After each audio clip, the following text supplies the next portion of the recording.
Hello all, I Debushree Das on behalf of our team from IIT Kharagpur will be presenting the paper Why Slam the Brakes on Auto-annotating Driving Behaviors from Adaptive Causal Modeling.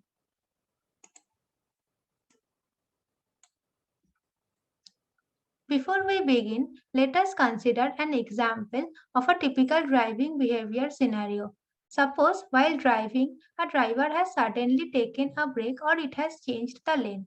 According to driving safety rules, these maneuvers, such as sudden brake and lane change, will be tagged as dangerous, thus leading to a poor driving score. But if we closely inspect the situation, we might see that the vehicle in front of the driver may have suddenly taken a brake and our driver has to slam the brake to avoid collision. So, this day-to-day scenario motivates us to dive into this problem of driving behavior score annotation by investigating the reasoning behind certain driving maneuvers. But the research question also lies here is how to find the causes behind such maneuvers.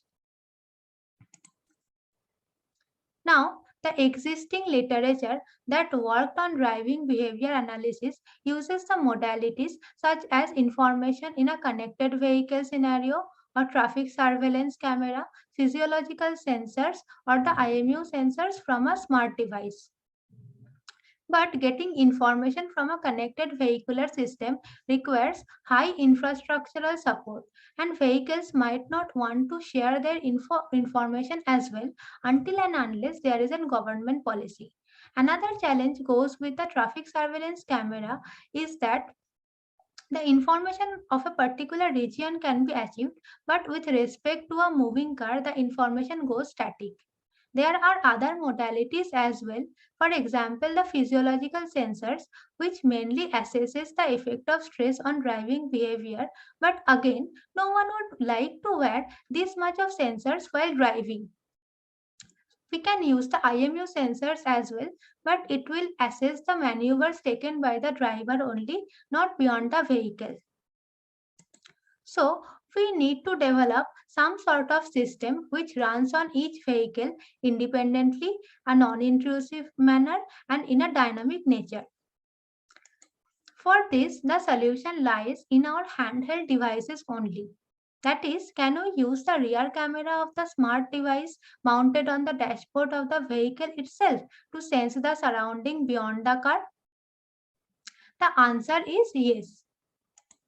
Therefore, our objective is to develop a proof of concept model which will run on each vehicle independently and use the IMU and GPS data to understand the driving maneuvers.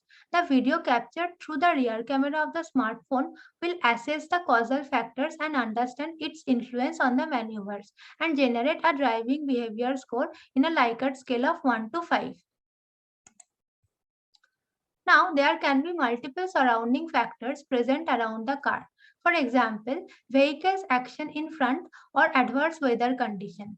To understand the most significant ones affecting driving behavior on the road, we conducted an online survey by floating a Google form over various social media platforms. We received 482 responses from 230 different cities and 5 countries such as India, USA, France, and many more. We asked 12 questions about surrounding factors. We took these 5 different surrounding factors for the survey, that is, front vehicle movement, obstacles on the road, traffic signals, road condition, and weather. Among these, the influence is mostly observed in the case of front vehicle and the road conditions. So, we opt for these two surrounding factors in this study. Now, to understand the influence of the front vehicle in detail, we took 3 drivers' trajectory information such as D1, D2, and D3 from our in-house data and observed their action in 2 scenarios. In the first scenario, front vehicle is present and in the second one, it is absent. We can see that for D1 and D3, more than 50% of the time, the driver took rough action. Now, whether this is due to the front vehicle's action or not, we need to examine that. For this purpose, we took another pilot study on D1 himself, where we plot the forward movement of both the front and the target vehicle in terms of y-axis accelerometer data over 40-second time window. We can see that for the maneuver B1, front vehicle decelerates sharply, possibly taking a sudden brake and thus compelling the target vehicle driver as well to decelerate. However, for B2, although the front vehicle is taking another stop, target vehicle is accelerating, possibly trying to change the lane. In the last one, although the front vehicle again takes a sharp acceleration, the target vehicle does not accelerate much, maybe due to his personal driving skill. Thus, we can clearly observe that in case of B1 and B3, front vehicle actually impacts or compels to take such maneuvers. Also, existing literature will tag B1 and B2 as bad and B3 as good. But if we look at its cause, B1 is not necessarily bad. Now, we look into the datasets that we have used in our study. We use the Berkeley Deep Drive dataset or the BDD, which consists of 100K trips that are crowdsourced by 10K drivers. Each of the trip consists of 40-second time window and IMU and GPS data. The video data associated with each trip got captured through the rear camera of Nexar device. This dataset also has information about the road type, time of the day, and weather information. BDD dataset covers two countries, that is USA and Israel. We use another dataset collected by us over India. We recruited 8 participants who had at least 5 years of driving experiences. We collected 20 trips over 7 days comprising of IMU, GPS and video data captured through the rear camera. It is captured using an Android app developed by us. Although the BDD dataset used here is a content-rich dataset, it is not annotated yet. So we need to annotate that as well, like how the driver drives or specifically based on the driving behavior score. So we launched a virtual reality application to annotate the dataset. This application shows the driving video clip and prompts the annotator to give a score in a scale of 1 to 5, asking how the driver drives on every 5 seconds. In this way, we have received annotation for 4,000 trips over 46 annotators.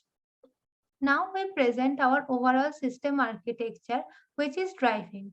The first component is the data collection and pre-processing. Here, the data collection module is same as of described during the in-house data collection.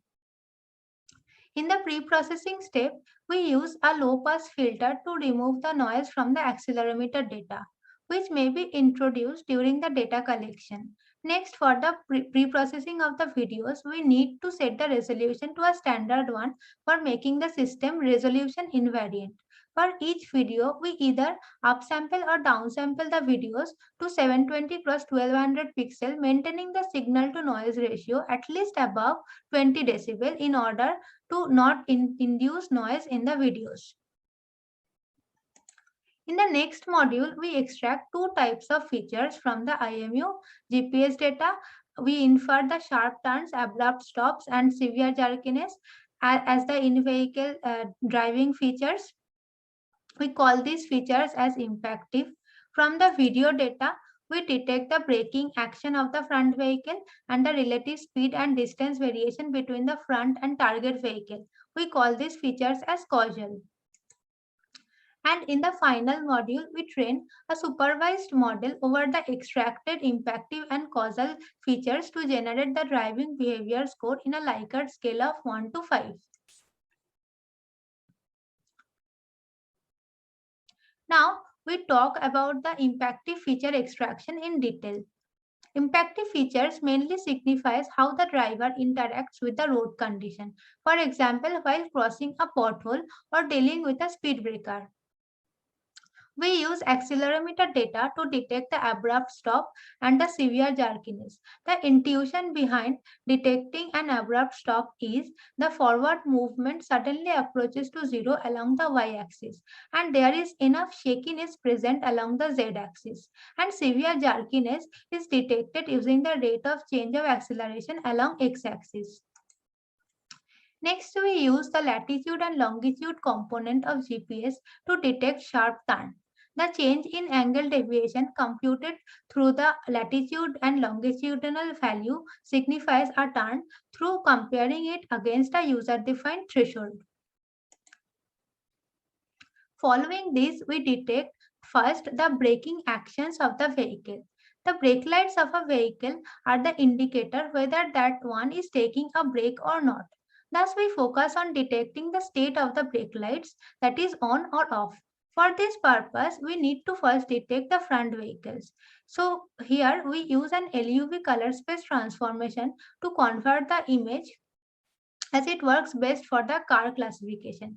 Next, we compute histogram of oriented gradients on each pixel of the frame and train a SVM classifier over that to detect a vehicle in a video frame. Now, there can be many vehicles detected in a video frame, but the front vehicle is having a larger boundary box than the others.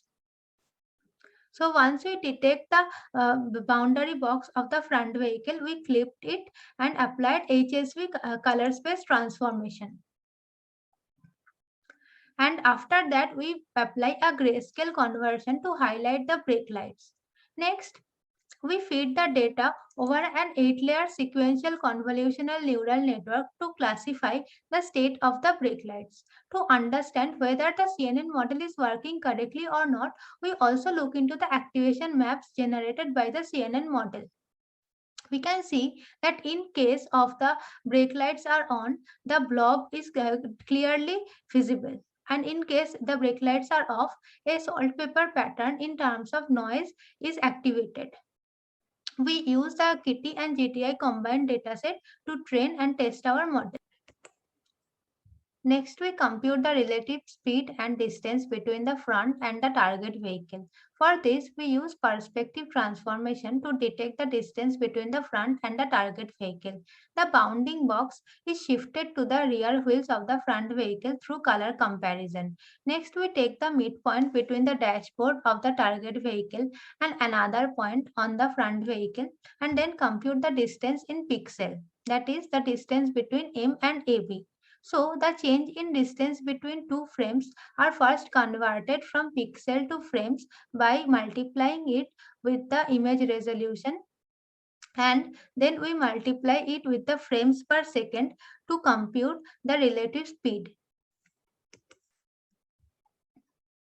Now that we have extracted the features, we need to build a model for driving score prediction. Creating personalized model for each driver is an excellent choice, especially to understand the driving pattern for each individual. But due to data scarcity, for each trip, we cluster trips based on their similarity. The similarity vector here is taken as average speed, total distance covered, and average jerkiness throughout the ride. We have data from three countries, that is USA, Israel and India. Thus, we got 5 clusters for 1030 trips over USA, 3 clusters for 200 trips over Israel, and we put the 20 trips from India in a single clusters. Israel and USA are from BDD dataset and the Indian dataset is the in-house collected data. Next, we trained both the decision tree and the random forest model and constructed a model corresponding to each cluster. However, as random forest with the 10 decision trees and unlimited depth worked better than the decision tree, we chose random forest model for further evaluation. Now, for each cluster, we split the dataset into training, validation, and testing phase, where 70% of the data are used for training and rest 30% and again divided into half for validation and testing, that is 15% for each. Here we show the testing accuracy over the three countries using micro F1 score. For USA, we get a micro F1 score of 0.82, 0.77 for Israel, and 0.74 for India, which justifies the fact that increase in number of data points achieves higher accuracy, but it also stabilizes after a certain number of data points. Next, we performed an ablation study to show the importance of causal factors in our model. For drive-in, we keep all the causal and impactive features. For the second one, that is drive-in speed, we keep impactive and braking action of the front vehicle. In drive-in braking, we keep the impactive and the relative speed and distance component, and in the last variant of drive-in impactive, only the impactive features are kept. We observe a sharp drop in accuracy while we are excluding the causal features one by one, or all the causal features are excluded. Thus, the contribution of causal features are prioritized in drive-in. Next, we dissect driving over different trip scenario. For example, if the road is smooth, frequent stops are present, the road is bumpy, or the road is highly congested, or the road is full of turns. Then in the five scenario, what is the predicted driving score? In case of smooth road, an excellent score 5 is achieved, as mainly the driving maneuvers are not present here. Whereas in case of stops and congested, the scores are moderate, but poor in case of bumpy and turns. The effect of causal factors are mostly observed in case of stops and congestion. That is, the causal factors are actually improving the score, whereas the effect of the road conditions are present in case of bumpy and turns, that is lowering the score. In extension of this work, there are various other directions as well. For instance, driving rules vary geospatially. For example, a system developed in India will not work in USA due to different set of rules, road structure, etc. For example, in India, left-hand driving rules are followed, whereas in USA, the driving is mainly right-hand based. Thus, making the system location invariant is a possible direction. Next, we can incorporate other traffic information such as pedestrian, traffic signs, and signal information, and many more. Because in one result of driving, we have already seen that driving scores varies different road scenario wise. Thus, even a skilled driver might get a poor driving score for a particular region. The particular region may be having some unexpected event, or some unexpected event might have occurred due to the nature of that region itself.